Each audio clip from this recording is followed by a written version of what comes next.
Hi, today I will show you how to set up Telegram bot for n8n. So first, create a Telegram bot. Navigate to your Telegram bot and search for bot father. Then choose bot father, click on start and choose a command that says new bot. Hit enter and you'll be able to create a new bot. Simply follow the prompts and name your bot and set a username.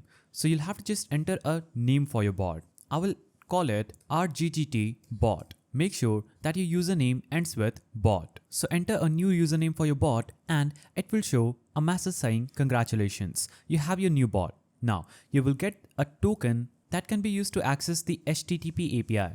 So you'll have to copy this token. Right click and click on copy text. Navigate back to n8n. Here, you're going to click on this drop-down icon after create workflow and choose create credential. Now search for Telegram API. Hit enter and click on continue. Now enter your access token in this field.